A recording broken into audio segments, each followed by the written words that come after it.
মেয়েকে বলেছিলাম ঈদের ছুটি কিন্তু শেষ হয়ে গিয়েছে, এখন পড়তে বসতে হবে, পড়াশোনায় মন দিতে হবে, স্কুল খুলে যাচ্ছে, এরপরে তোমার পরীক্ষা শুরু হয়ে যাবে, অনেক পড়াশোনা রয়ে গিয়েছে, এতদিন তো কিছুই পড়ো না, এখন কিন্তু মনোযোগ দিয়ে পড়তে বসতে হবে।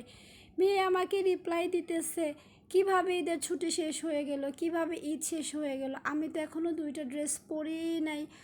আমি তো শুনে পুরাই অবাক হয়ে গিয়েছি, দুইটা ড্রেস পরো নাই মানে, তার মানে হচ্ছে গাইস ওকে আমি 7টা ড্রেস, মানে ও এইবার ঈদে 7টা ড্রেস পেয়েছে।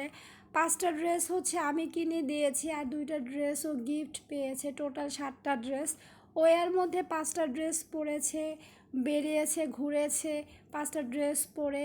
এখন ওর বাকি দুইটা ড্রেস এখনও পরা হয় নাই। এখন ওর কথা হচ্ছে আমি তো দুইটা ড্রেস পরি নাই, ঈদের ড্রেস যেহেতু ঈদেতে পরি নাই, তাহলে কিভাবে আমার ঈদ শেষ হলো? আমার ঈদ এখনও শেষ হয় নাই, আমার ঈদ এখনও আছে, আমি আরও দুইটা ড্রেস পরি নাই। আমি তো গাইস মেয়ের কথা শুনে পুরাই বেহুশ হয়ে গিয়েছি, কি বলে এ মেয়ে আমার, মানে এটা কোনো কথা বলেন তো দেখি? এখন আমি আমার মেয়েকে কি দিয়ে কিভাবে বুঝাই যে আমি কিছুই বুঝতে পারতেছি না, আমি নিজেও ভেবে পাই না, তাকে আমি এখন কিভাবে বুঝাবো? গাইস আমাকে একটু কমেন্টস করে কি জানাবেন আমার মেয়েকে আমি কিভাবে বুঝাবো।